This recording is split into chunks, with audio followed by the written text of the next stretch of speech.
Just scanned it and it looks safe.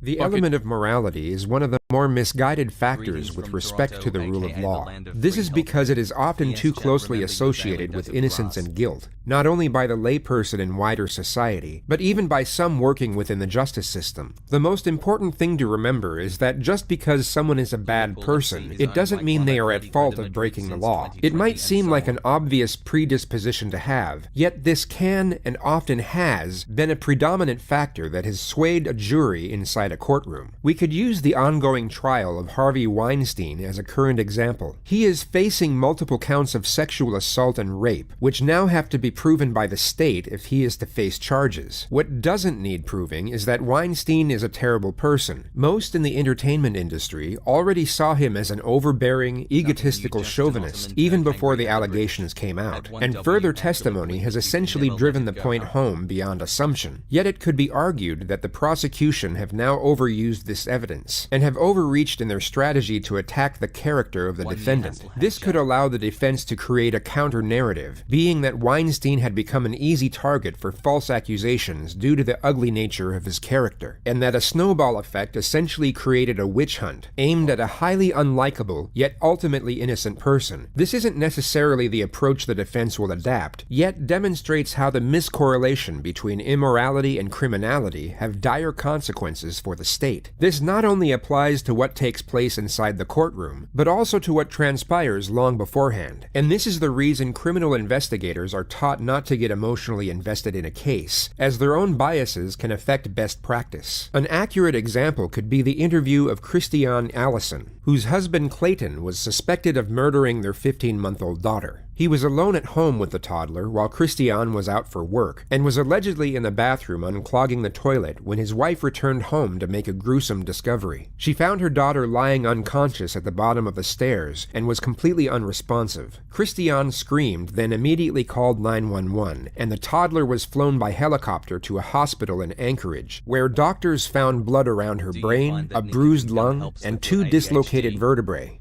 The girl died that night. Her cause of death was declared as traumatic brain injury, which her father stated was caused by falling down the stairs. Yet Alaska state troopers discovered the stairs were carpeted, thus couldn't have caused the fatal trauma, and the fact they were guarded with a baby gate made it even less plausible. He became the prime suspect when the autopsy report came in, but was not immediately arrested. They first decided to call in his wife Christiane to see if she would cooperate by getting him to either admit his guilt or at least garner some sort of damning testimony to use against him. We're at a point in the investigation where either you're on the side of Jocelyn or you're on the side of Clayton.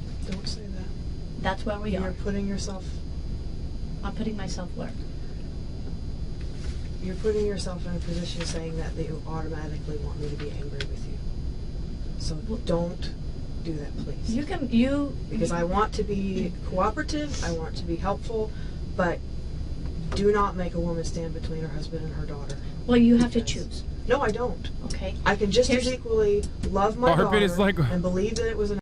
Was it carpet is like water in the source engine? Okay. I mean, it does dampen the fucking hits, so it could make it less likely that someone got like serious brain injury from just like hitting soft carpet.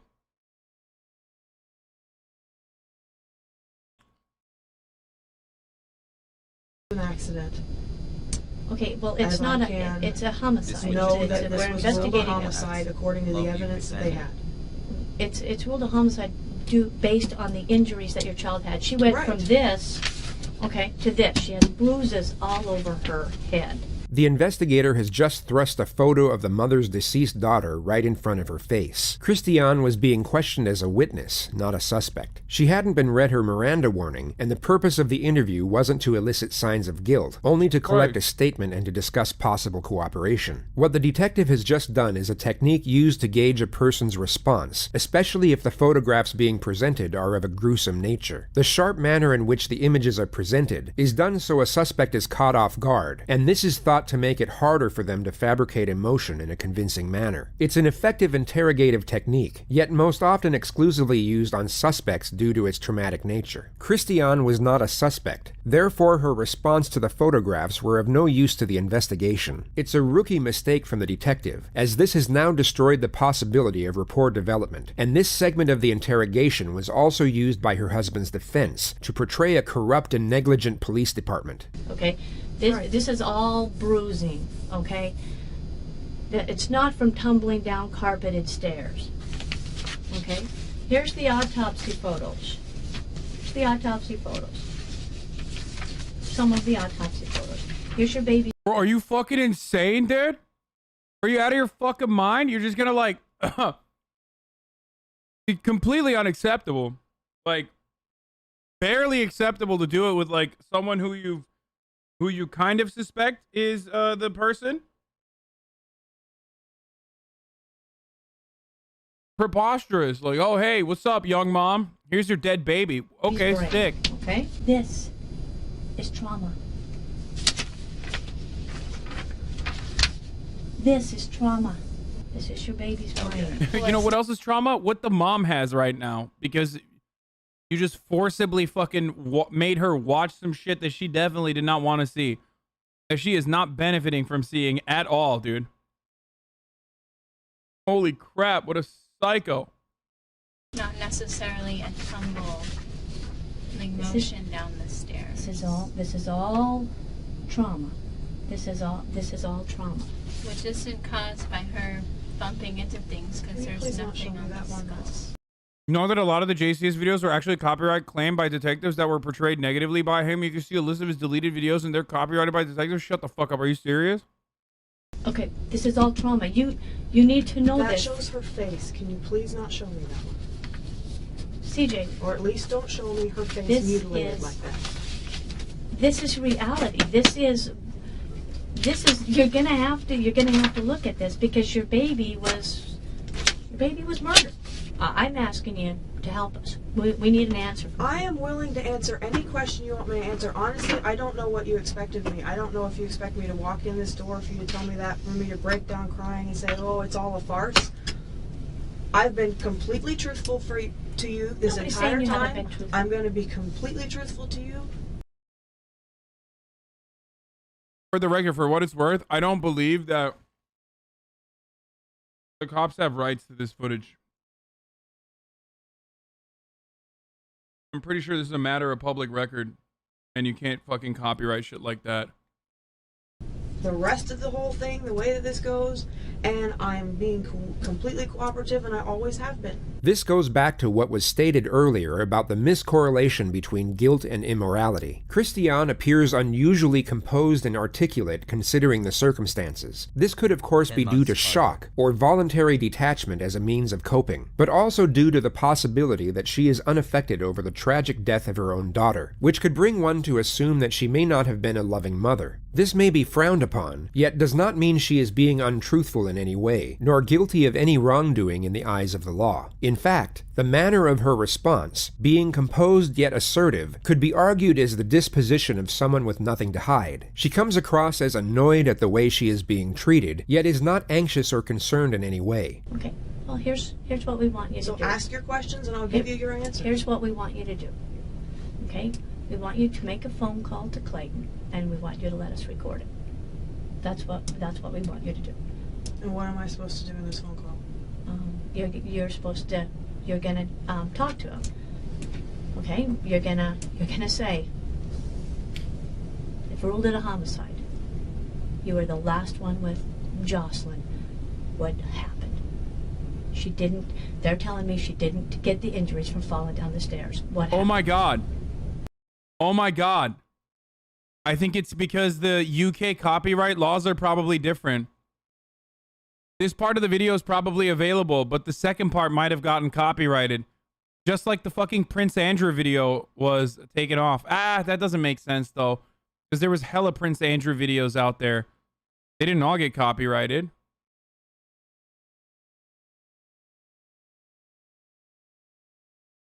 Aiden, bruv, I'm not talking shit about the fucking UK, governor. We're gonna watch a fucking UK murder later, alright? Second half of this, bruv, is a fucking UK murder in it. I'm not gonna do that. Okay, and I'm gonna ask you why. Because I am the type of person that would feel like I was lying to my husband if I didn't automatically say, Don't worry, this phone Aiden. call's being recorded. Aiden, don't fucking worry, Aiden. It's coming home, alright? It's coming home, governor. It's coming fucking home. Like the Euros. We're gonna be fucking doing the second half of this video is gonna be about a fucking UK bruv murder.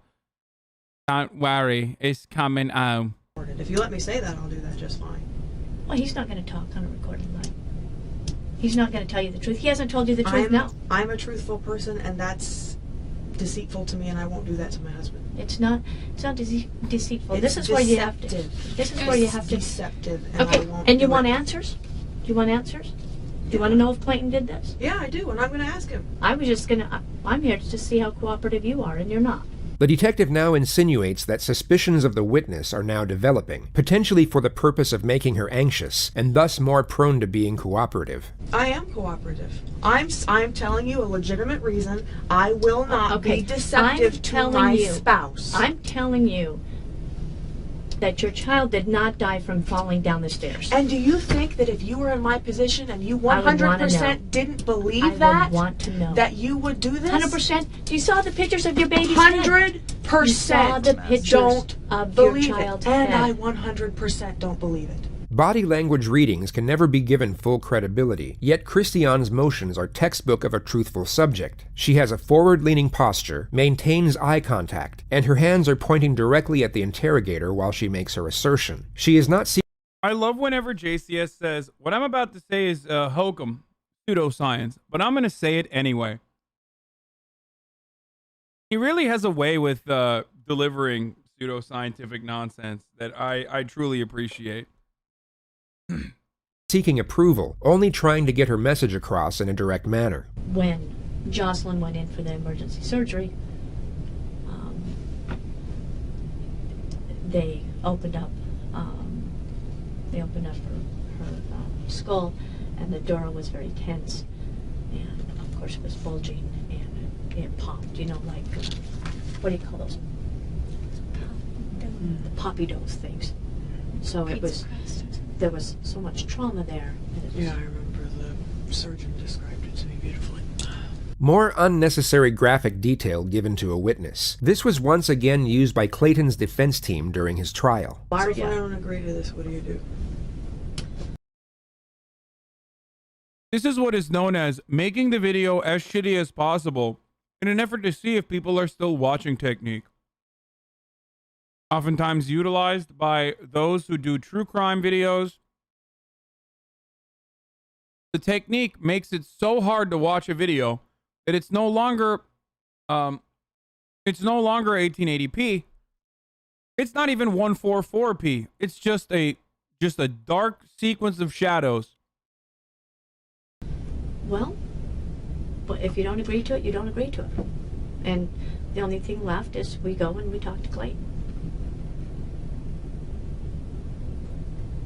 Well, that's probably where we're at, because I'm just going to be flat honest with you. Even if I 100% believe that he'd done it, which I don't, I still couldn't do that. Okay. To me, there is deceitful and there is not deceitful, and that is deceptive to me, and I cannot do that to my husband. I can't. Let me just be blunt. Let me just be blunt with you, because that's all right. The detective now repeats her strategy of trying to induce anxiety. It once again fails, and Christiane displays all the signs of a truthful subject. Did you have any part? Did you ever shake Jocelyn? No. Did you ever throw her in your bed out of frustration? No. Okay. What's your part in this? What's your part in Jocelyn's death? Nothing. Except for not being there. What's your obligation to Jocelyn now?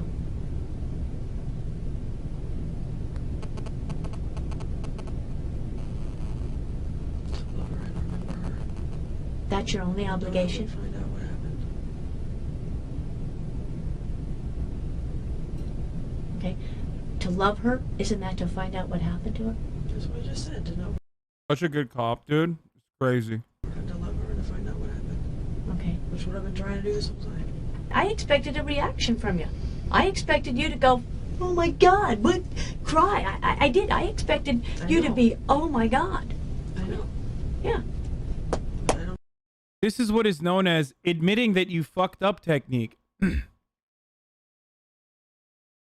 It's only reserved for some of the most important moments, okay? Where you just sorry. I apologize.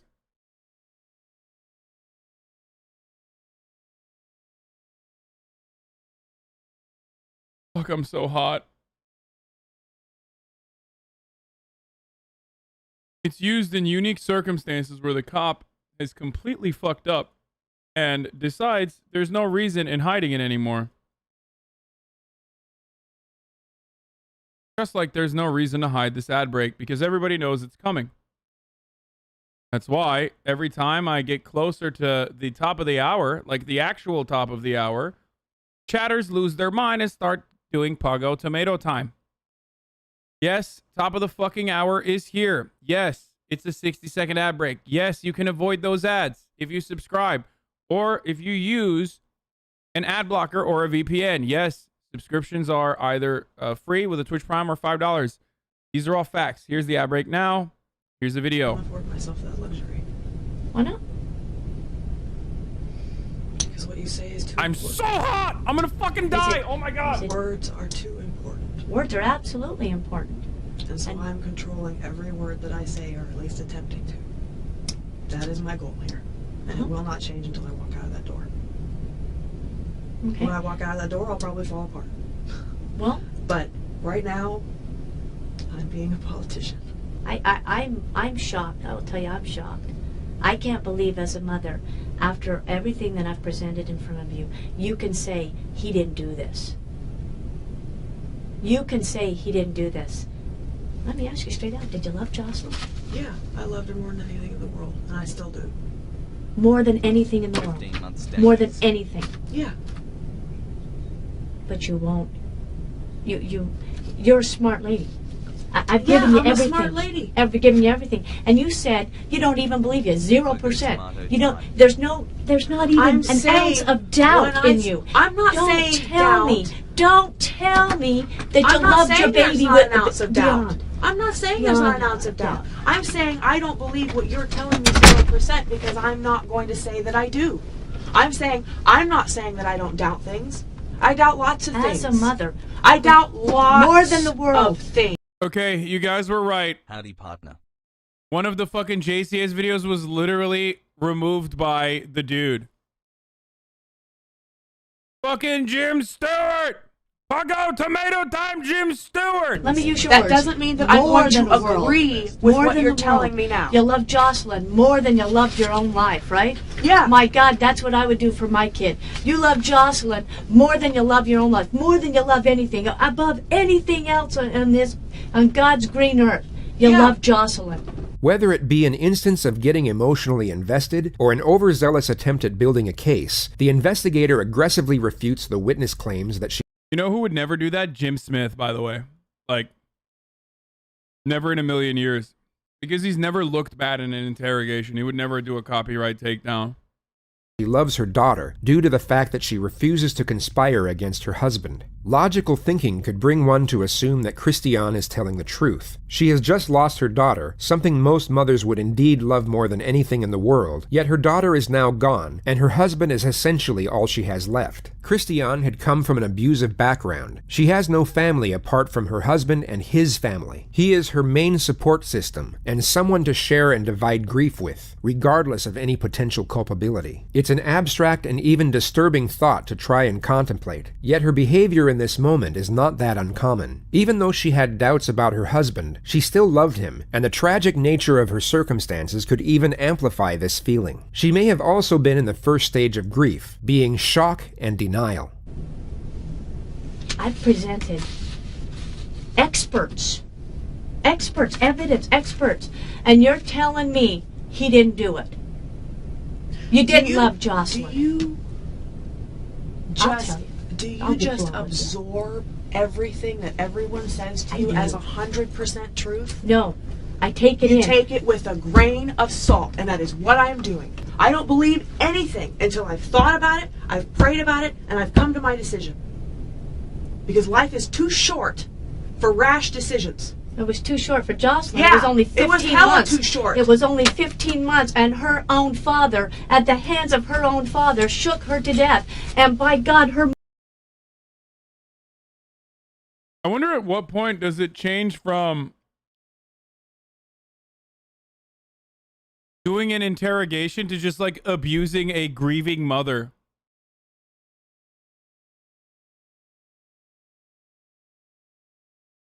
You know what I mean?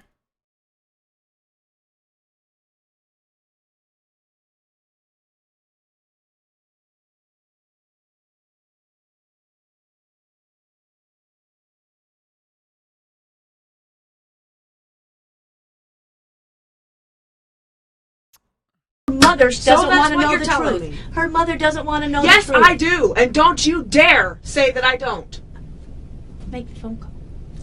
I'll make the phone call if I can tell him it's being recorded. There's a big difference between wanting to know the truth when you believe you can get it, 100%. Like I said before, you make every decision in life based on your decisions, based on your beliefs, based on the knowledge you have in front of you.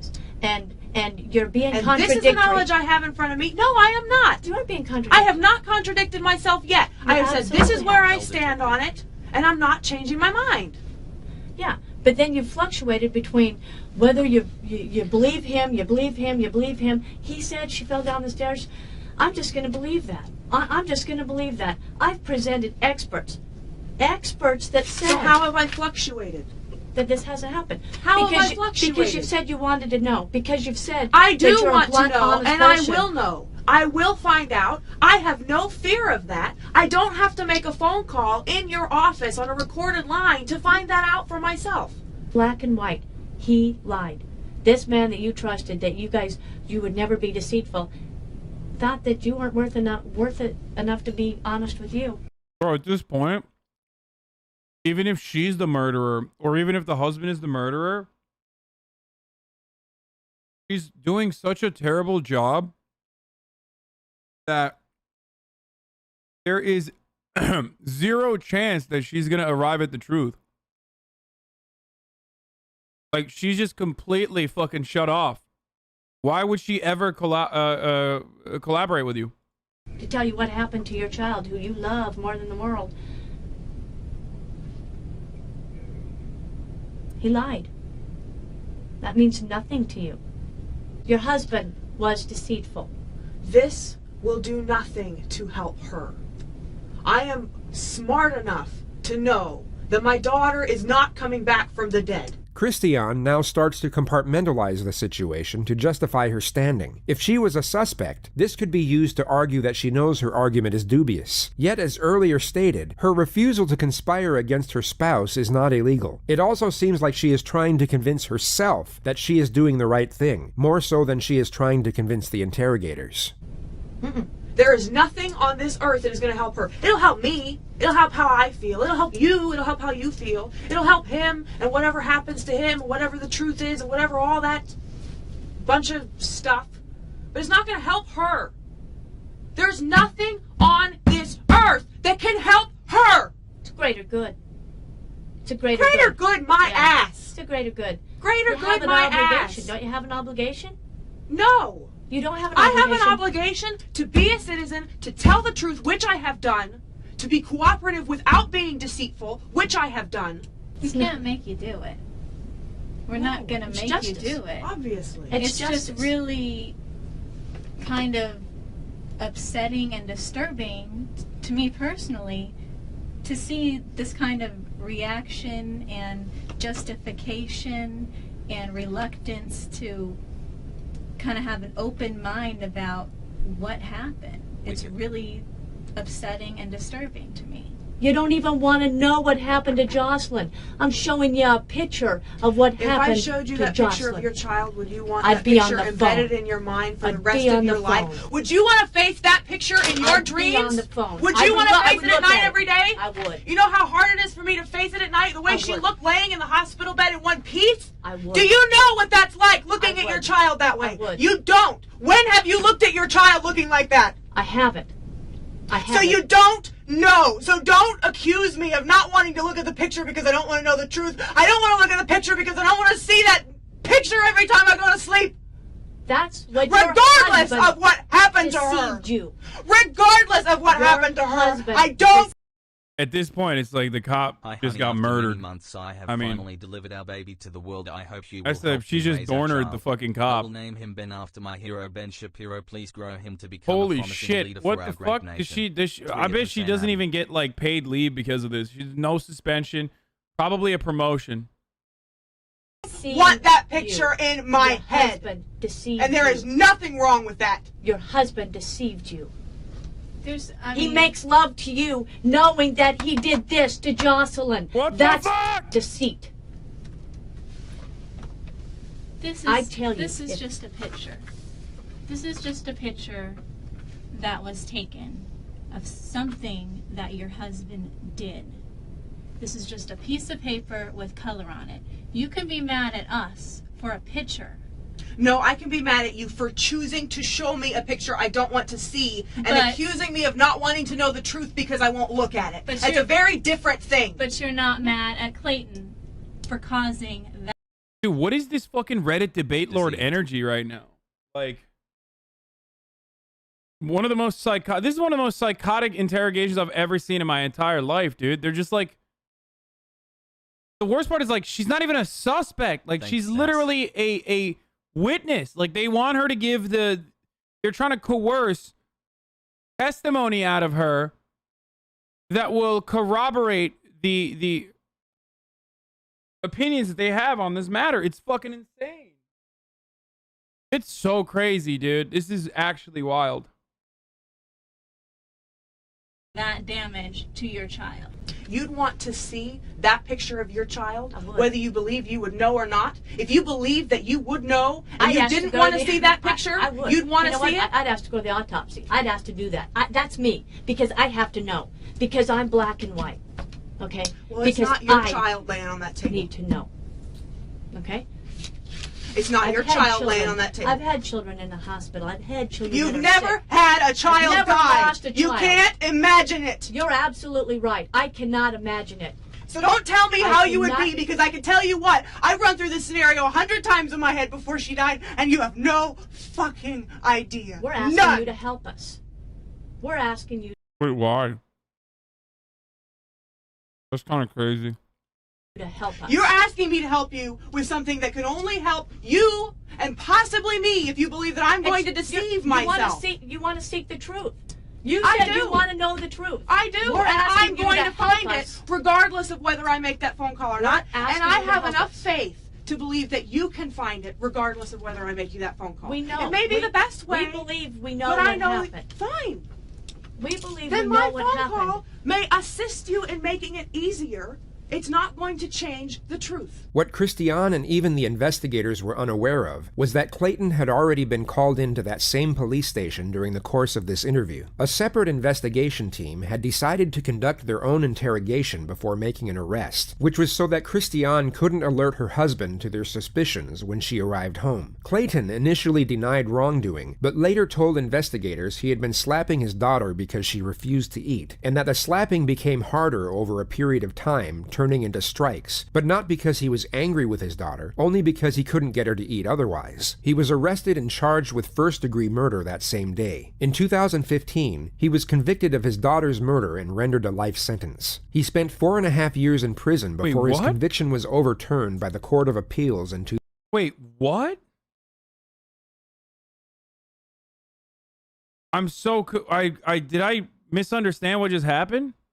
The slapping became harder over a Clayton had already been called into that same police station during the course of this interview. A separate investigation team had decided to conduct their own interrogation before making an arrest, which was so that Christiane couldn't alert her husband to their suspicions when she arrived home. Clayton initially denied wrongdoing, but later told investigators he had been slapping his daughter because she refused to eat, and that the slapping became harder over a period of time, turning into strikes, but not because he was angry with his daughter, only because he couldn't get her to eat otherwise. He was arrested and charged with first-degree murder that same day. In 2015, he was convicted of his daughter's murder and rendered a life sentence. He spent 4.5 years in prison before his conviction was overturned by the Court of Appeals in 2019. He is currently released on bail awaiting his next trial. A primary focus of his appeals process was the incompetence and negligence of the Wasilla Police Department.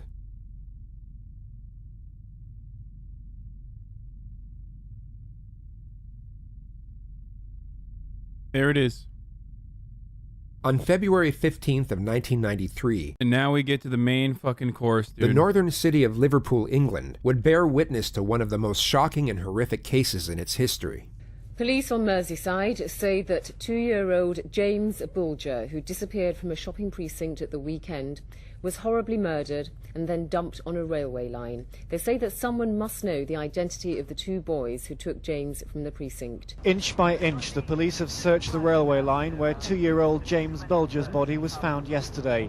The scene is still protected from the elements for forensic work. The body itself was removed late last night. His uncle had identified him. It had been spotted earlier by 4 schoolboys. Wait, what the fuck? There was a genetic condition? What?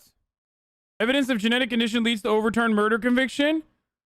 The first time my knees ever started creaking in the cold as I walked up the stairs, I was 8 years old. Allison says I was in elementary school. That was the first time at which I started experiencing nightly severe pain. 9 months. Allison was diagnosed with type 3 Ehlers-Danlos syndrome, a genetic condition that affects connective tissue. However, the diagnosis arrived too late for the Allisons. My husband was arrested in November 2008, a couple days before I got the diagnosis. The cause of death was blunt force trauma. Prosecutors argued Jocelyn died of abuse from her father, but the Allisons have maintained that she fell down paddle stairs and hit a chair, an injury that wouldn't normally kill a child, but CJ Allison says their daughter wasn't normal. When my daughter was born, she appeared normal at first, but after 4 to 6 months, she started showing signs of something very serious. Allison believed Jocelyn suffered the same condition her mother was in the process of getting tested when she died. When they tried to submit CJ's diagnosis as evidence, the judge forbade it from being mentioned when Jocelyn was never diagnosed, and CJ's was a rule-out diagnosis. Oh my god. Wait, but he admitted to beating her, though. What the fuck?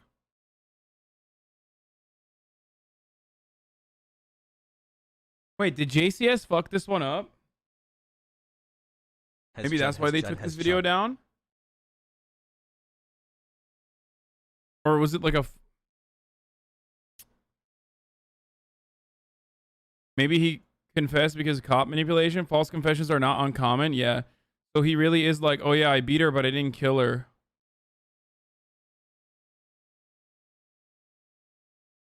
Cops can get you to admit to anything. Let's be real. He didn't admit it. He just admitted to hitting her. Okay, but then what the fuck? JCS kind of made it seem as though like he literally beat her to death with his bare hands. Right? Am I crazy? That was kind of implied, right? No?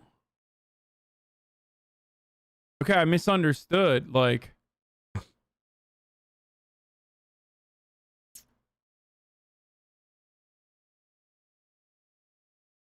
Damn, y'all are fucking JCS simps, dude.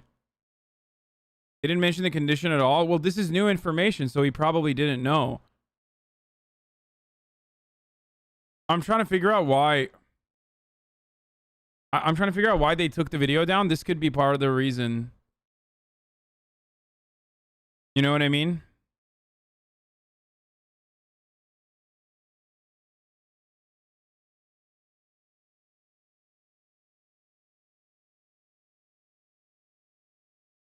Anyway, let's keep watching.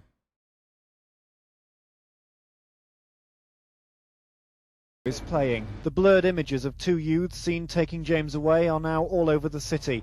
The public say detectives hold the key to finding them. They believe James was killed locally, then his abandoned body was hit by a train. We know it is a murder inquiry. There's not, as we'd first hoped, we were going to find James and return him to his parents.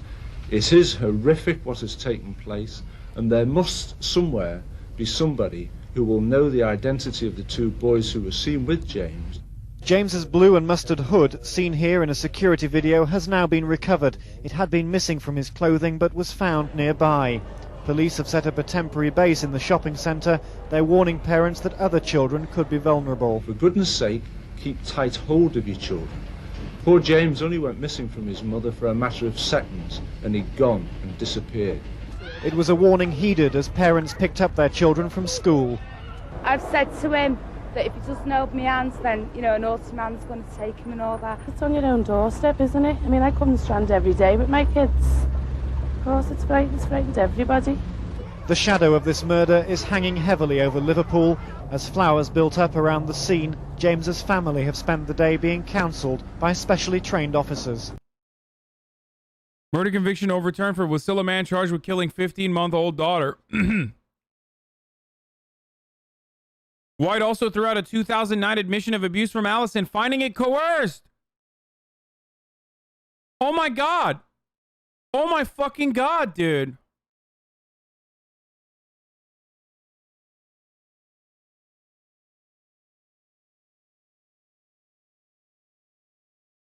The appeals court found that Standard wrongly placed the burden of proof on Allison to prove his innocence. Additionally, barring evidence that might have cast doubt on Allison's guilt, restricted his ability to defend himself, the appeals court said in its opinion. Evidence that there were other possible medical explanations for excessive bleeding was something that the jury should have heard.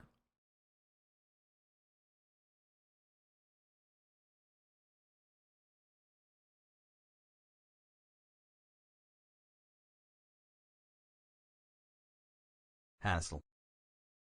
This is a quote from the appeal. Shortly before trial, the state filed a motion for a protective order seeking to exclude any mention of Ehlers-Danlos syndrome at trial. The state argued that the mother's diagnosis was inherently suspect because the mother had obtained the diagnosis after J.A.'s death. The state also viewed the diagnosis as too speculative. What the fuck? It's a genetic disease. Who gives a shit? If they're like already saying that like the daughter, there's something wrong with the daughter, there's something wrong with the daughter, as fucking parents would know. And then they find out that that's crazy. No info. No. This is not criticism of JCS. He didn't know this shit. It doesn't matter. I'm talking about the court case. Like I'm talking about the judge's decision to deny any mention of EDS.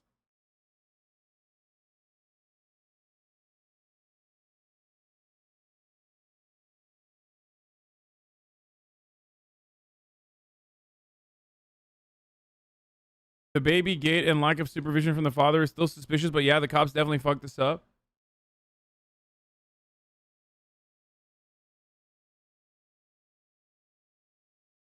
Dozens of bunches of flowers have been laid in response to a crime whose shadow is hanging heavily over the city, the appalling murder of a defenseless toddler. James suffered truly horrific injuries, said the police, before his body was dumped on a railway and hit by a train.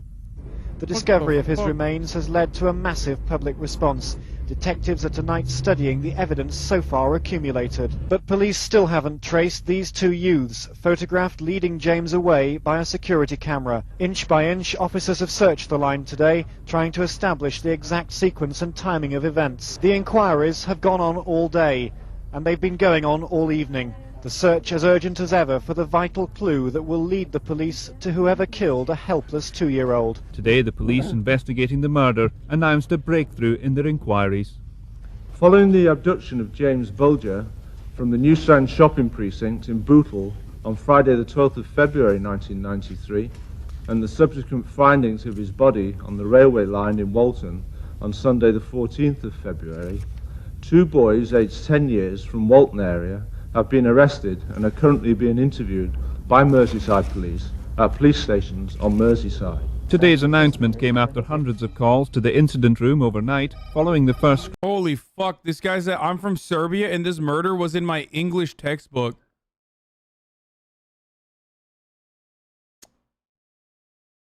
I feel like England is so desperate for murders that they just like, one time a murder happens, they're like, we got to put it in an international textbook. I mean, I from what I understand, this is like a horrific one. This is like a specific one, but this case is taught in most English schools. Wait, what the fuck? Like, this is like a murder. It's a part of like history. Yo. I learned this in school too, but I'm from the UK. Wait, really?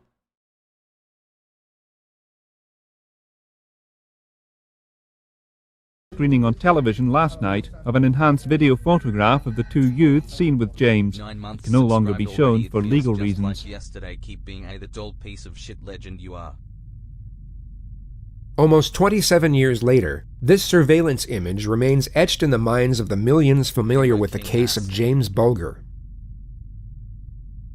On the afternoon of February 12, 1993, 10-year-olds John Venables and Robert Thompson would enter a shopping mall in the northern part of Liverpool with the intention of kidnapping a small child, something they attempted not once, but twice. Inside a department store, a woman noticed that two boys were trying to get her 2-year-old son's attention. Moments later, she realized he was missing. The woman began calling his name and ran outside, where she found Venables and Thompson beckoning the boy to follow them. When Venables saw the mother, he told the boy to go back to her, and they both vanished. Mere luck had saved that child, but also sealed the terrible fate of another. Soon after the aborted abduction, Venables and Thompson were loitering around a candy stand when they noticed 2-year-old James Bulger by the door of a nearby butcher's shop. With Bulger's mother momentarily distracted, they got the toddler to come with them. Venables then took him by the hand and led him away. Damn, dude, this kid's fucking 10 years old, but he looks evil. James and his abductors were caught by a surveillance camera leaving the mall at 3:42 p.m. By this time, James's mother, Denise, was panicking. She quickly found mall... Literally doing the trademark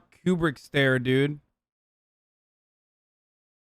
Dude, what the fuck happened to these kids? How are they such security psychos, personnel dude? And described her son and what he was wearing. They announced the boy's name over the loudspeakers, but there was no sign of him, and he was then reported missing to the local police station. After the boys had led James away from the mall, he began crying out for his mother. They ignored him and continued down to a secluded area near a canal where they dropped him on his head and left him on the ground crying. A woman passing by noticed the child but did nothing. The boys then called for James to come, and he still followed. His forehead was bruised and cut, causing his abductors to pull his jacket hood over his head to hide the injury. They then walked away from the canal and through a residential street, where one witness later reported noticing a small child crying while being forcefully led by 2 older boys. She didn't report the incident, but gave a statement 5 days later. I've heard people say...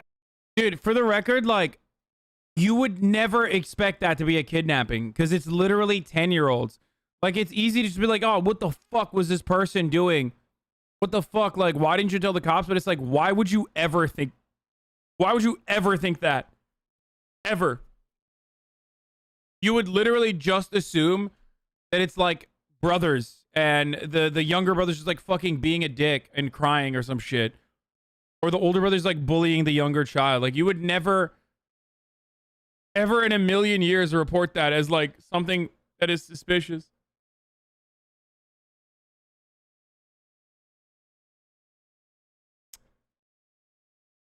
It's because the kid's crying and shouting for his mom? Okay, but you're... What? Okay. So what? That's just exclusively hindsight.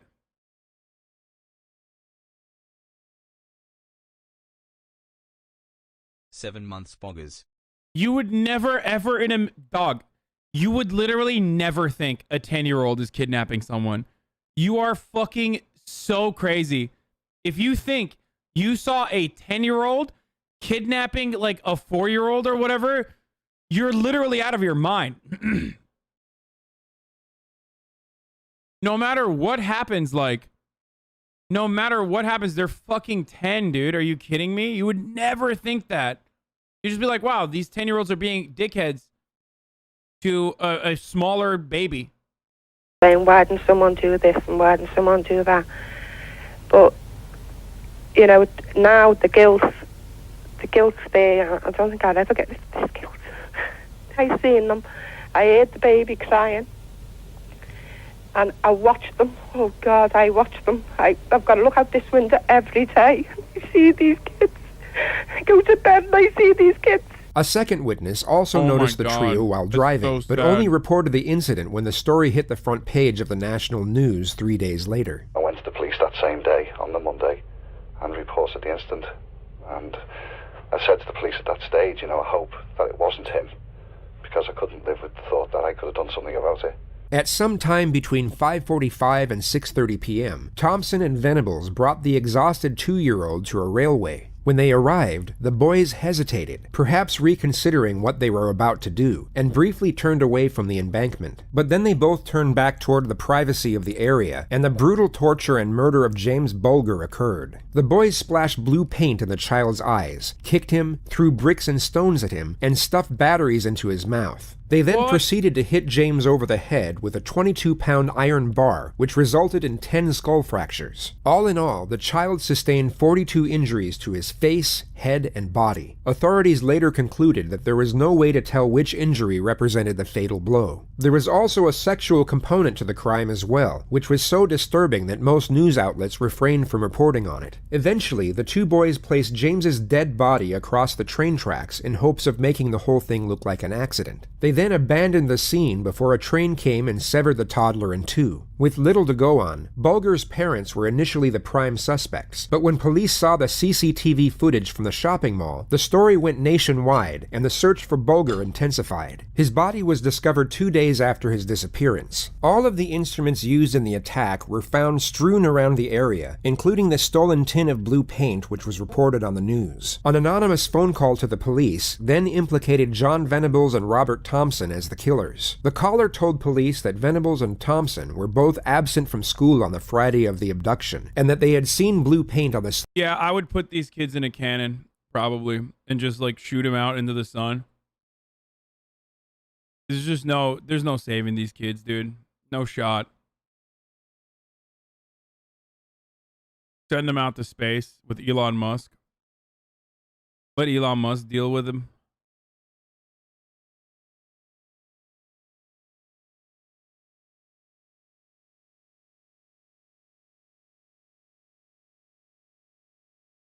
Like, how the fuck do you become this, dude? At the age of 10? How do you become that? At the age of 10, how do you become that? I get, like, a lifetime of abuse and whatnot leads you to this kind of behavior at the age of, like, 26.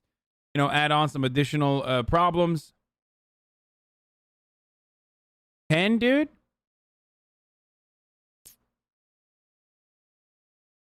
Bad early socialization. Dude, that is...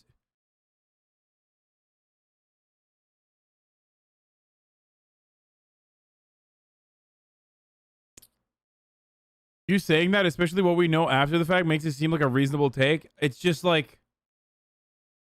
It's so crazy.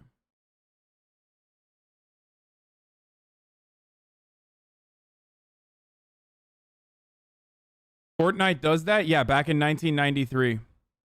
Sleeve of John Venable's jacket. The police then visited both children's homes and discovered blood on Thompson's shoes and blue paint on Venable's jacket. Both boys were then taken in for questioning. He said that the two of you were in the Strand and that you saw the little boy. We never. Is that the God's honest truth? God's honest truth, I'm telling you that we never. He was too scared. He was probably too scared. And he said that you took him by the hand and led him out of the Strand shops. Okay, the kid's name is Venables, dude. I'm starting to see a pattern here. Like with a name like that, it's just like you literally have like a villain name, you know what I mean? It's just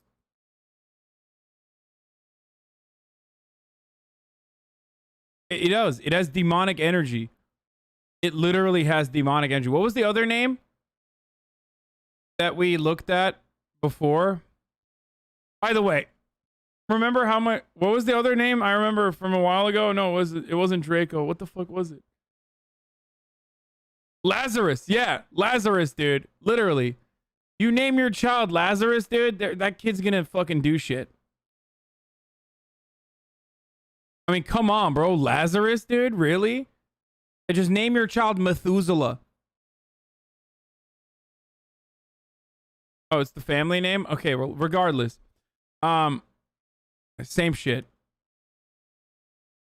My little bro's friend is called Lazarus. Yo, watch out. Be on the lookout. Damien. Damien's kind of, So,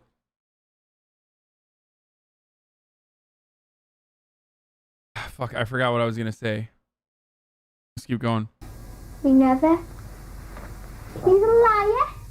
Calm down. Okay, I literally sound exactly like this kid when I do Aiden voice. Kyle is a fucked I'm up sorry. name if you I think know we're about not it, supposed to be TBH. lighthearted. This is a devastating case. But like you guys keep saying my accent is terrible, but it actually is my Aiden voice, like this kid's voice. Said yikes.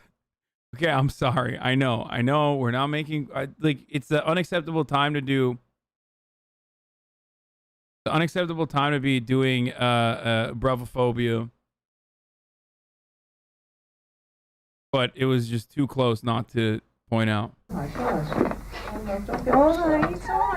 on, look. It's alright. Dude, this fucking. By the way, I literally don't feel any empathy for this kid.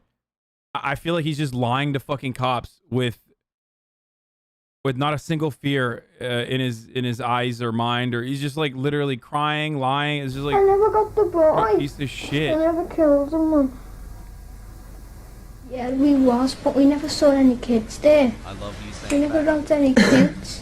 So you were in Bootle New Strand? Was you in Bootle Strand? Yeah, but we never got a kid, Mum. We never got Mrs. Venables, would you... I must ask you not to get angry with it.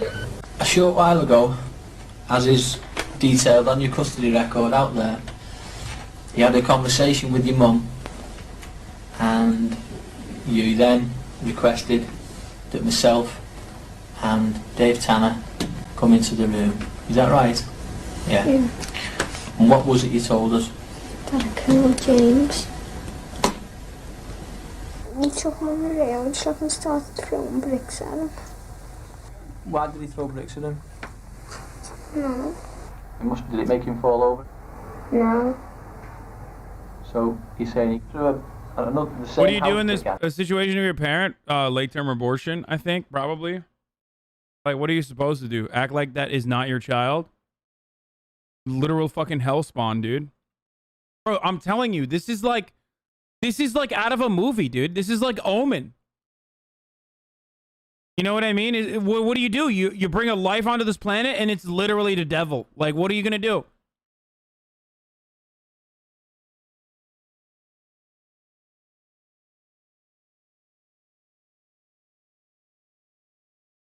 People from this area are famous for stealing? Okay, dude. I guess they were excited that their son was a murderer then. Venables was caught with kiddie porn after being freed? Okay, dude. Shut the fuck up. Are you serious? At just 10 years old, John Venables callously abducted and murdered James Bulger at 2 years old.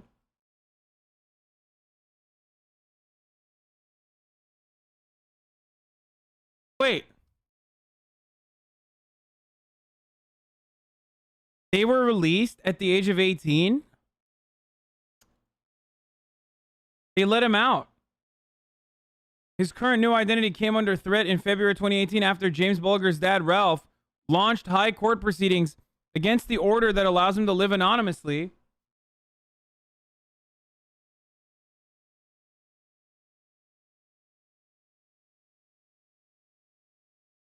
James's mom does not support the proceedings and said her son's killer should keep his anonymity to avoid vigilante justice.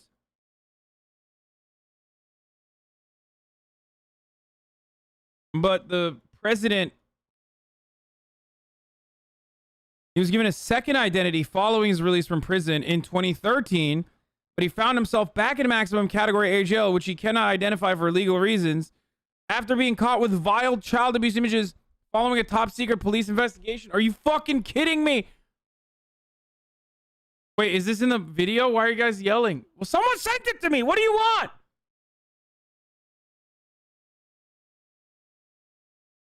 Someone sent me the fucking link. I didn't think it was going to be in the video. And he didn't fall over? Yeah, he did fall over. And he just kept on getting back up again. He wouldn't stay down. What was he saying while he was doing all this? He was saying stay down, he's stupid, and all that. Why did he want him to stay down? I don't know. Wanted him dead, probably. So we walked up to him and we were walking around with him and I took his hand. Well, whose idea was it to walk towards him? Mine. Was it? What did Then he it was Robert's idea to kill him. And we went outside to the canal. What for? Don't know, we said let's throw him in the water. He was persuading him, he said kneel down and let's look at the water and all that, but he wouldn't. Because when we wouldn't get him down, Robert picked him up and threw him on the floor and that's where he got his bump on his head.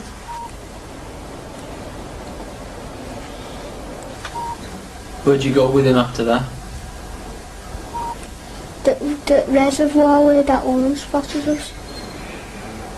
Is young James walking with you by this time, or are you still having to pull him? Young He James. was walking with us. Was he upset, or had he made friends with you? He was all nice. I know the truth. I believe I know the truth. I was there. That's right. You waved. Correct, but I know that a lot of things that have gone on. Yeah, well, do you know it was me that killed him?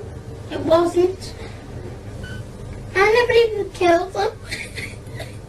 Bro, are you fucking kidding me? This kid, dude, he's also a debate lord on top of everything else. He's like a torturer, a psycho, and a fucking debate lord. He's like literally debating an adult cop. What the fuck is going on here, dude? Why are their brains so well developed? Like, you're a child, dog. You're 10 years old. Here's a fucking full-blown adult being like, oh, you did it. He's like, well, you weren't there, were you? Well, you fucking weren't there, were you? I never killed them. Hey, can I just join in any of the things I should know about? I'll be open in a few minutes if you just tell him the truth. James threw a brick in his face. I did not do it. Right, try and stop. Right, we're getting there, aren't we? We're getting to the truth now. Yeah, well, I'm going to end up getting out of the plane because I've got blood on me. He grabbed the baby's hand and just walked around the strand. And then you let him go loose then. Did he? When we were by the church, you let him go. And you were with John then? You shook your head? You shook your head? Yeah, I told him to take him back. You did what? Told him to take him back. You told him to take him back? I don't know, All right, wait. No, you're not. Bro, 10-year-old kids engaging in premeditated murder and then, like, even a subsequent cover-up is just, like, impossible to fit in my brain. Like, they're 10 years old. Just do fucking Fortnite dances, dude. That's what 10-year-olds are doing. I mean, 10-year-olds literally watch Minecraft compilations. Like, they don't... Like, they are... They're, like, behaving in this most vile way, like full-blown adults. You know what I mean? Even the way they're talking.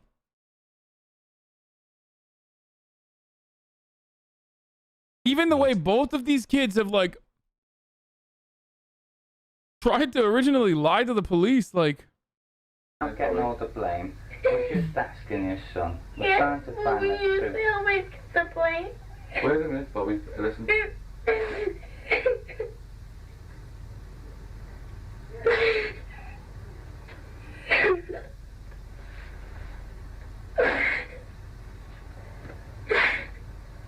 Just calm yourself down for a minute, okay? You alright? He said he wants us more. So what? What did you say to him? What did you say? You. We're going to try and find us, Mum. Where did you leave him then? On a reservoir place. I don't believe you would have left him there. You took him away from where the reservoir is and walked down somewhere else. Where? Going towards the police station. Like, even this lie is so strange. Like, it's almost like they're saying, oh no, I only assaulted him. I didn't actually murder him. You know what I mean? Like how does he have the wherewithal to know just to say that he assaulted the kid and then the kid just fucking died? Like, if you're 10 fucking years old, like, you know what I mean? It's crazy, dude. They're 10 years old. How does he know to like lie about like a smaller charge, basically? You were a dumb kid, Hassan, lol. I'm sorry, dude. Are you really saying in the chat that you would be smart enough as a 10-year-old to like cover up your tracks? Is that what you're... Okay, there's something going on with these rocks. No ads. I have those like mineral things, those rocks.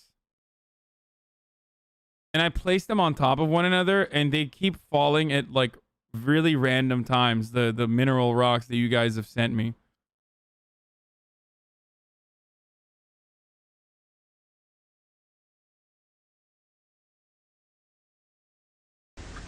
I never killed him. The trials of John Venables and Robert Thompson commenced 9 months later, and they were both convicted of murder. Okay, they're both fucked up, dude. Especially this one. Just from the face. Okay?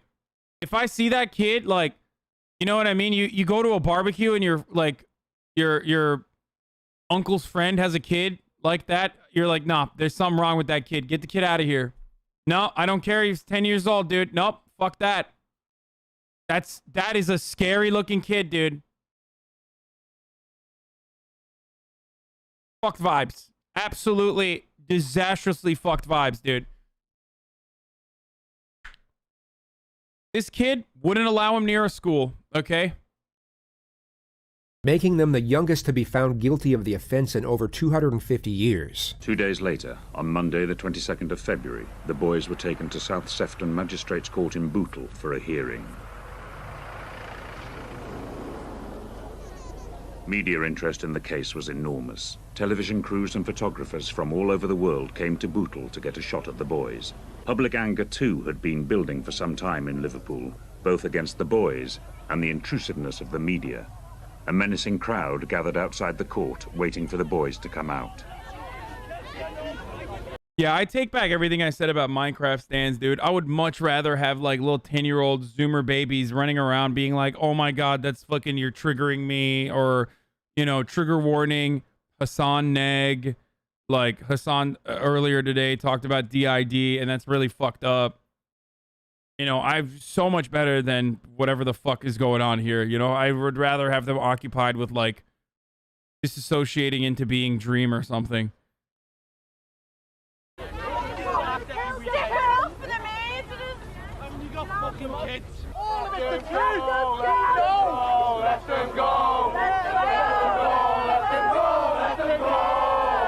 Let them go? As the boys left in the transit van, bricks were being thrown, people were running up to the side of the truck. Oh, they wanted to let him go so they could kill him, dude. That's crazy. Oh, they wanted to like let the little... You're gonna fucking... What are you gonna do? You're gonna murder a 10-year-old, dude? Like, I'm talking a big game here, but like, let's be real. I think it's good that they were, you know, put through the criminal justice system in a more empathetic capacity. There's no capital punishment. Like, ultimately, that is what the right thing to do is. And I'm glad that the government was doing the right thing in that situation, and I'm not running anything. Because, like, I personally would have been like, yeah, no, throw him to the fucking crowd. 4 months with the Has Chuds. Love you all.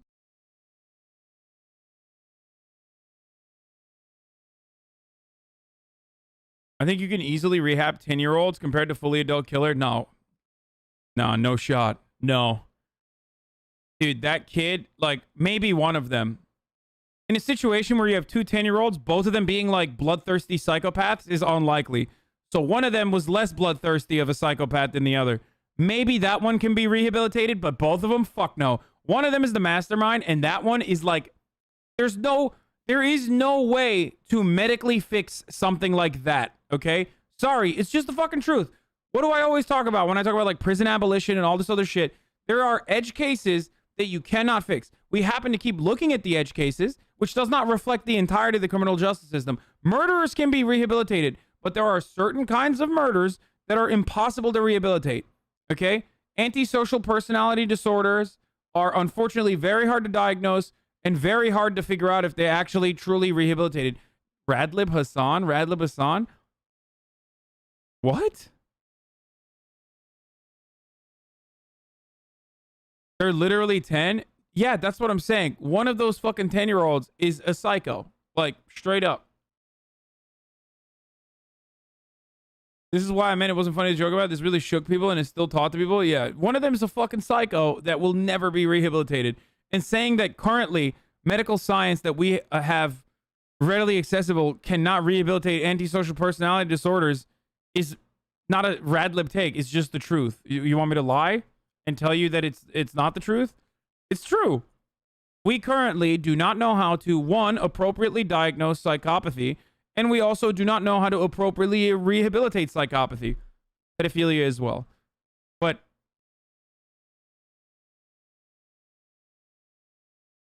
hassle. I'm not saying murder those kids, but you're going to probably have to keep them under constant round-the-clock supervision. Source?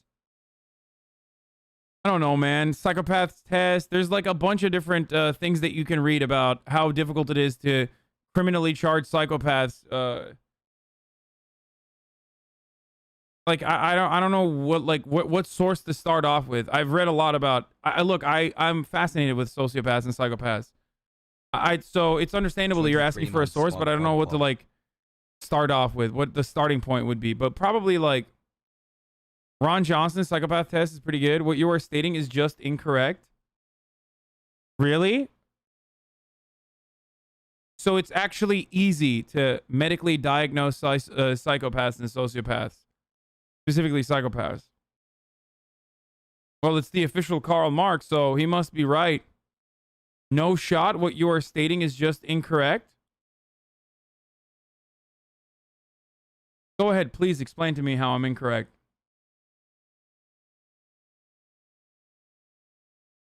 I would love to hear what official Karl Marx has to say. Oh no, I'm too high for this. MK Ultra 3579 exclamation mark MK Ultra 3579 at MK Ultra 3579.me.twitch.tv prims.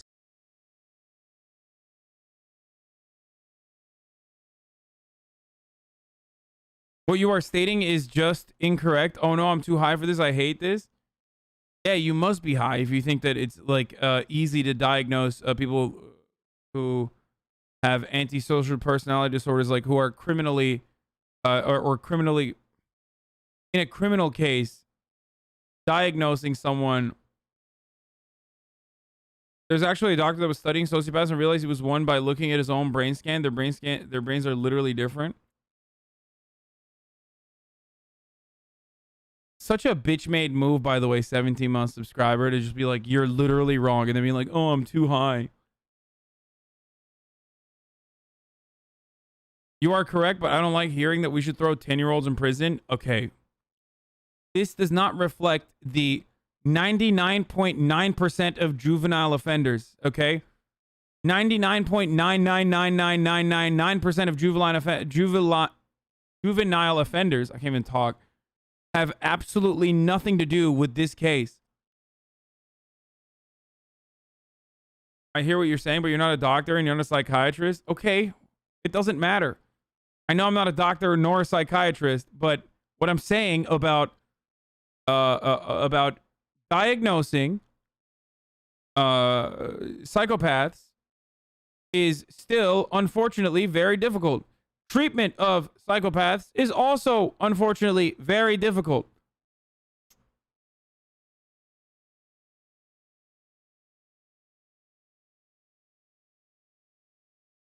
It's true.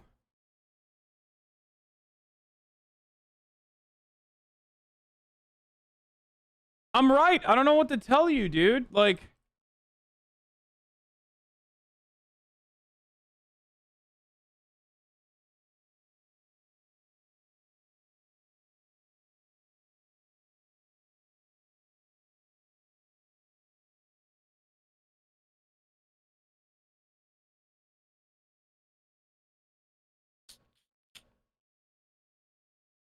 here, this is from the Journal of Royal Society of Medicine from 2004, but back then it says, even then it says, no one doing research on personality disorder is satisfied with the current diagnostic systems.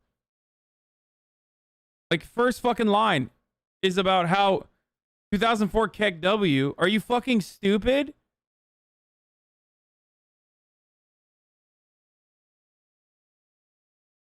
Dude, then you send me a foolproof system of diagnosis for psychopathy right now.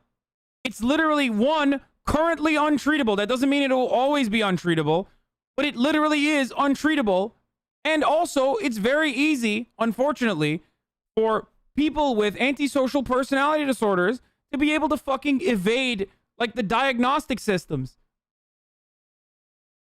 Especially if you're an older, psychopath who has already gone on for, who's already, like, lived for an extended period of time. You know how to show empathy. You know how to manipulate the diagnostics.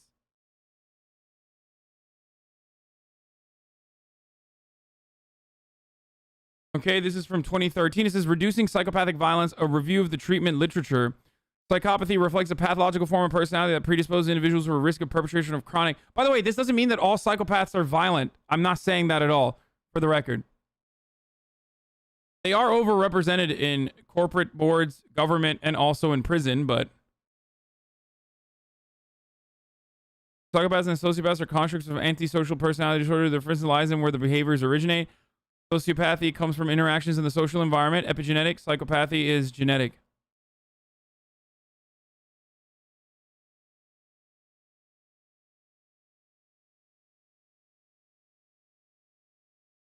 So what's up, dude?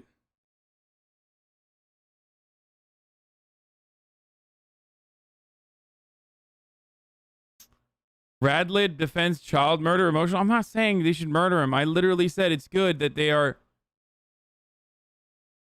I literally said it's good that they... It's good that they didn't fucking, you know, throw him into the crowd.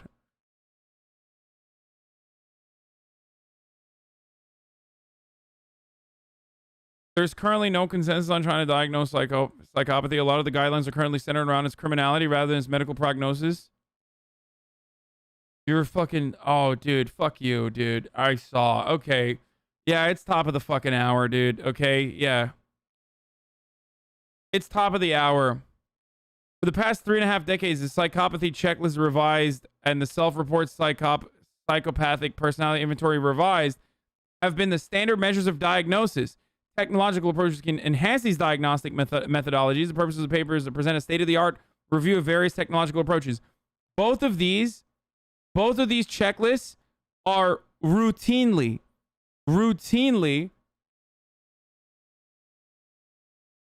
This is the closest to correct you have read. What?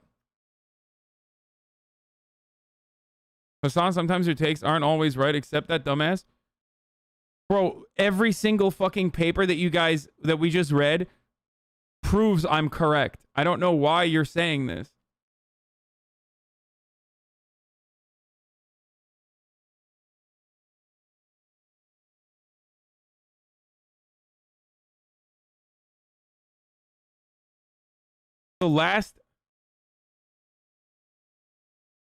This is incredibly recent, what you're sending me. Like, chat is making it seem like this has been the fucking law of the land.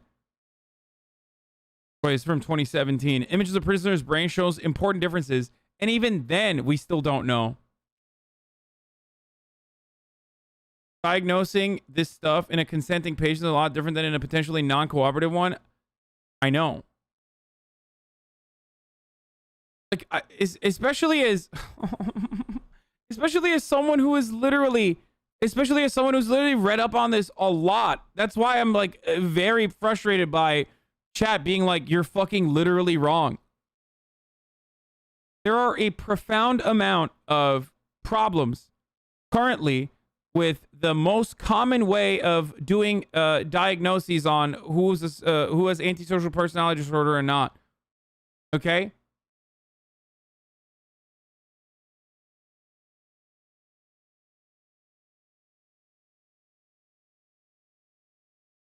I don't know why fucking people are not like, I don't know why people are just not listening to what I have to say. I don't know what happened in your brains that you unironically think that like, okay, what I was saying is it's not easy to diagnose, but with the right medication regimen and bi-weekly check-ins, they're able to live semi-independently. Wow. That was the reason why you said I was wrong? I should ban you right now. You have to be high for thinking that like you started one of the worst fucking stun locks where I'm literally 100% correct. And every motherfucker in the chat started agreeing with you just to be what you're stating is just incorrect.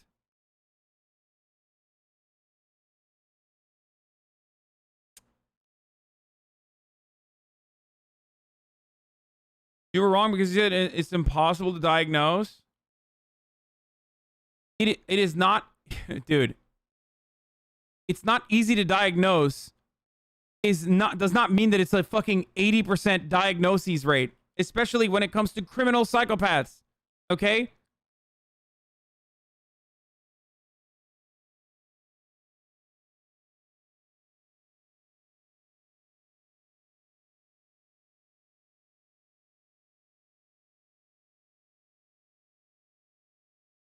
I mean, also, I personally mentioned monitoring, and that's the only thing we can do. And you can't correctly medicate psychopaths either. A doctor could potentially diagnose a psychopath if a psychopath or someone with an antisocial personality disorder willingly goes to a doctor to fucking figure this shit out. But if you are already a murderer, you're not going to cooperate with a fucking doctor.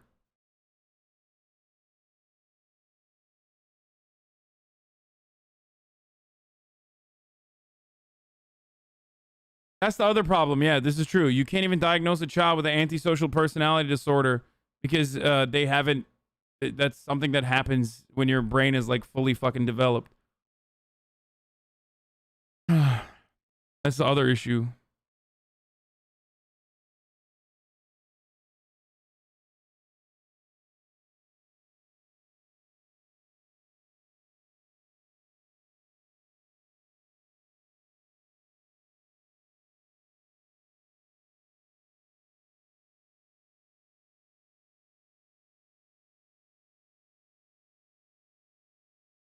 Anyway.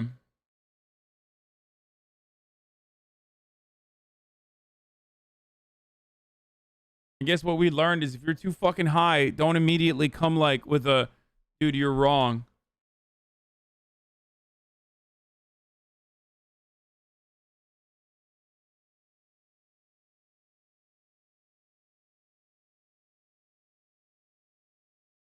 Anyway, I'm gonna fucking hit the ad break now. I forgot to run it because I got so stun locked, but last bullet point on the study from 2020 says exactly what you've been saying. For many years, psychopathy was considered impossible to treat. However, new studies are showing that although psychopaths are difficult to treat, as they are often unpleasant, disruptive, non-compliant, they still show improvement if they receive adequate doses of treatment. Cognitive behavioral programs to treat psychopathy are currently being developed and evaluated.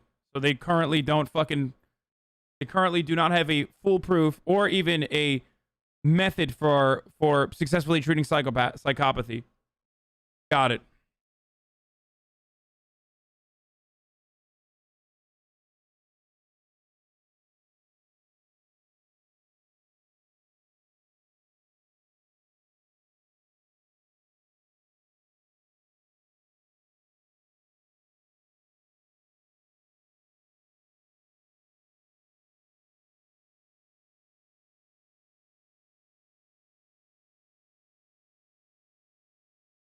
That's what you got from that? Yeah, it is what I got from that. Dude, this is one of the like most heavily fucking debated issues in criminal justice. And you motherfuckers literally just arrived at it yesterday.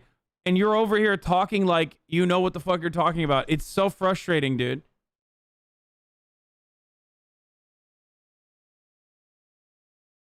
Like, I know we've been watching a lot of fucking murder investigations and shit like that, but that doesn't really make you an expert or someone who's, like, read anything on this. It's really annoying, especially considering, like, yeah, I don't really read a lot, but, like, this is one area where I have read a lot. And you are? Yes, I am! This is one of the few fucking instances where I, like, actually have done a lot of reading on. Like, a lot.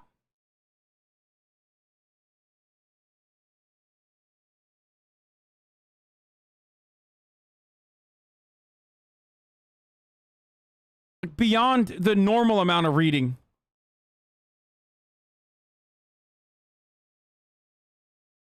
Fuck me, dude.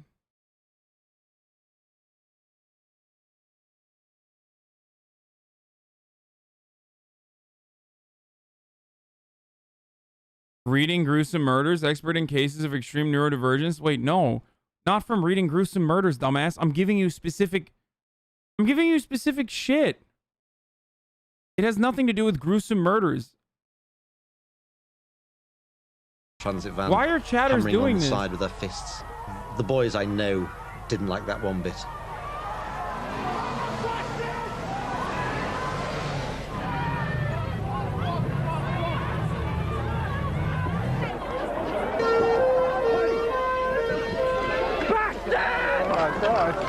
Okay, lads, come on. There's been a backlash against horror videos as Britain searches for answers in the wake of the James Bulger murder and the life sentences on his schoolboy killers. The case has already split the church and the government in a damaging row over who's to blame. But there's alarm now with a death threat from an uncle of little James. New flowers today marked painful memories of the Bulger trial as politicians and churchmen blamed one another in their search for reasons for the murder. Feelings everywhere were running high today, nowhere more than in a phone-in on BBC Television's Good Morning with Anne and Nick programme, when James Bulger's uncle, who was the one called to identify the child's body, threatened to kill the two boys. Looks to me like everyone's making excuses for them, and there is no excuses on. They took the child, they battered them to death, and if they don't stay in jail forever, if they ever get out, we'll be waiting, and when we get hold of them, we'll kill them. Why did they do it? Jesus Christ, I mean... What was in their minds to do it? Obviously we couldn't answer that question at that time. In the Commons, some MPs, struggling to find any kind of action to express their revulsion, turned on horror videos that might have influenced the boys.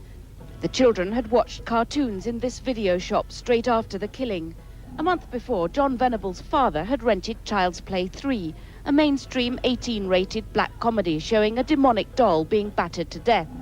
The Bulger trial judge surprised the police investigating the case when he suggested violent videos may have played a part in the case. The police said they had no evidence to suggest it. However, responding to criticism, Sky Television said it's dropping tomorrow night's planned screening of Child's Play 3, while another video chain said they were burning 10,000 copies. The youngest murderers this century were driven at speed to an indefinite future in custody, detained at Her Majesty's pleasure. The sentence that has been passed is the only sentence that the court could pass. They recognise that, but no sentence the court could pass would ever bring James back, and nor, in their view, could it ever properly punish those two boys for what they did. They were both given an indefinite sentence, which has no maximum, but has a minimum determined on a case-by-case basis. In this case, it was just 8 years, and despite public outrage, they would end up serving this minimum sentence, and were each released in 2001, when they were both 18 years old. Lord Wolfe has decided the tariff should expire today. He says the boys, both 18, are genuinely remorseful, and further detention wouldn't be constructive. No shot. It was a terrible offence, but they were only children. They were only just criminally responsible when it occurred. And it has to take into account the undoubted progress which they've made. James Bulger's mother, Denise Fergus, said she was shocked and disgusted by the decision. It means her son's killers could be out in a matter of months. I'll never forgive them for what they've done, never. I'll take the hate for them to my grave. It's always for their side, you know, they were only 10, and it's just excuse after excuse for them all the time. They're not considering James. That's fucking psychopathic too. It's just like, oh, Jesus Christ. James isn't here anymore, but them two are. They were given new identities and granted legal anonymity for life due to the public fury that surrounded the case, and the danger of citizens hunting them down in order to take vengeance. In 2010, John Venables was taken back to prison for downloading child pornography of male toddlers. He served 3 years in prison and was released in 2013, only to be brought back again 4 years later, after a pedophile manual that provided instructions on having sex with kids was discovered on his computer. He was sentenced to 3.5 years in prison. They just don't want him in there. There you fucking go, dude. There you go. We read some of it already, but like, that dude is not treatable, man. He's just not. He's literally not. He's not. There's nothing. You can't do anything. I'm not saying you should murder him or anything like that. The state should not. But like, that person cannot help themselves. And currently, unfortunately, and this is something I always mention as well, there is no way to treat that person. There is no successful way to treat that person with our current medical science. There might be in the future, but right now there isn't.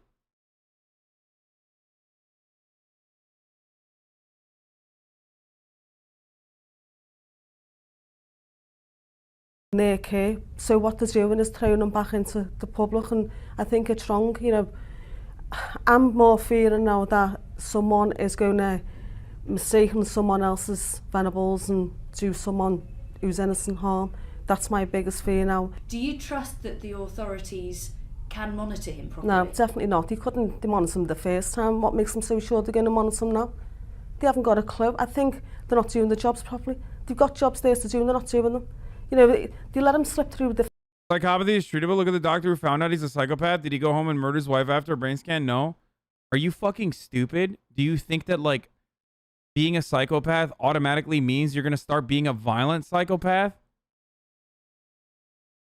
When did I ever say that?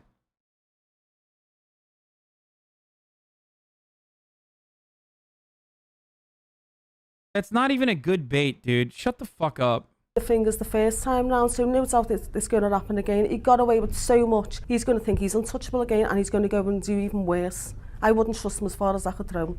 John Venables, now these orders, these anonymity orders are very rare. There was only about 4, I think. There's Mary Bell, the child killer from the 60s.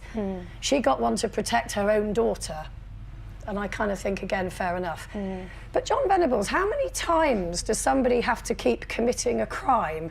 Because what's happening is that his anonymity is protecting him from the crimes that he...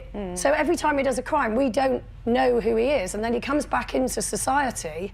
Yeah. Does he meet people who don't know what his background is? You know, and I think he's now committing these crimes as an adult. He's making his choice to commit these crimes as an adult, therefore he has no further right to anonymity. It's quite interesting. It would come as no surprise that the most prevalent question surrounding the case was just how in the world this could even happen. How could 2 children at such a young age hurt another in such a cruel and horrific manner? The trial had not sought out what could have been the motivation, and this therefore remained a source of much speculation long after. This home video was taken at a school party 6 months before the killing. Robert Thompson is the little boy circled. Dude, stop advocating for chemical castration. Are you fucking insane? That is a horrifying, torturous, inhumane punishment, dude. Speaking of chemical castration, they used to do that in England, as a matter of fact. So, you know.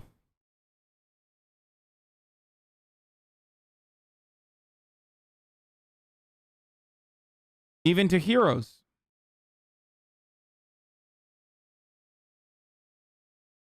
What shocks is his size and childishness. His family life was unhappy. A social work report after the killing revealed that his father was a violent drunk who had disappeared. I'm talking about Alan Turing, chat.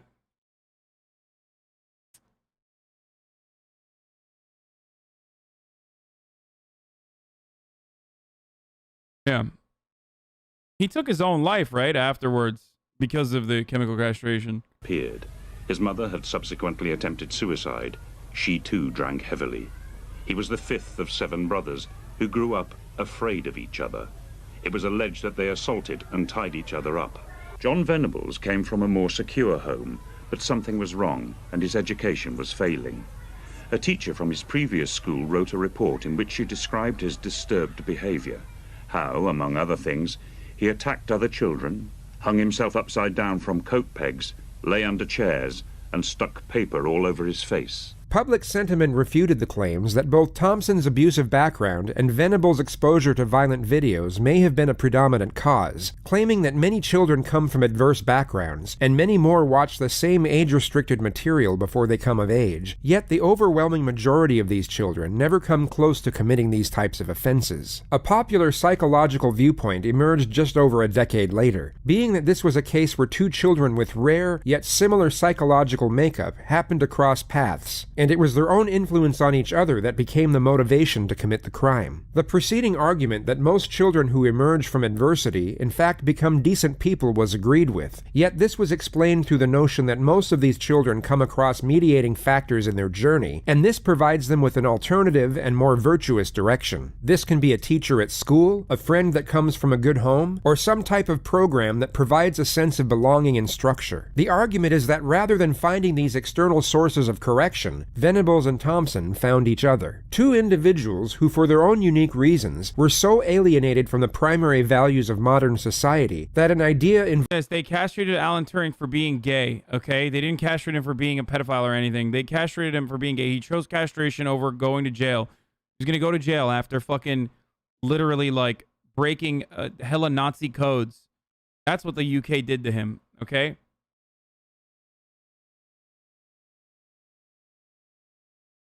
He had the option of, he was a hero, inventor of like the modern computer, visionary mathematician. He's known as the father of computer science and artificial intelligence. He's a cryptologist, a mathematician, and they fucking chemically castrated him. Now they put him on a banknote, 50 pounds banknote, I guess, but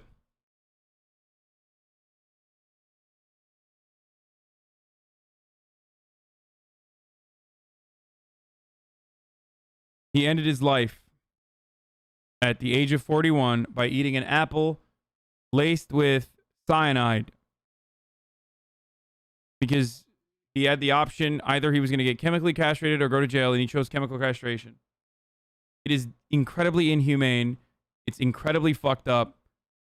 You cannot do that to people. Okay?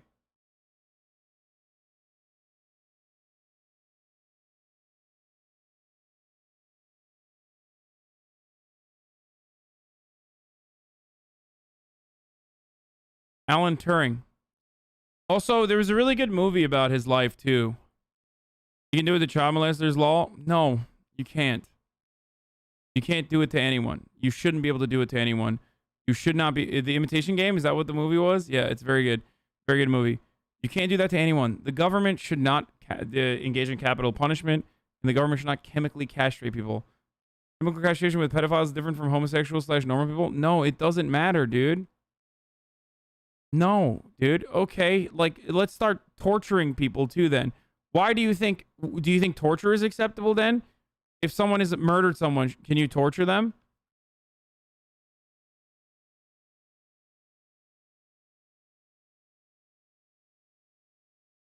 You can't.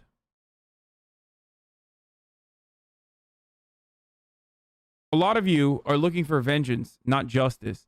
Justice is not about vengeance. Okay?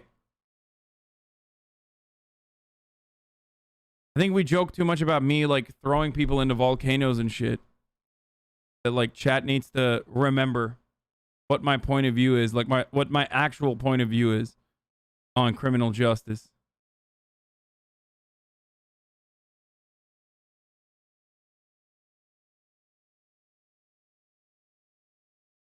What if it's a violent child molester in question? What if castration gave the person a normal ability to live a normal life? That's a psychotic take. That's not a real thing.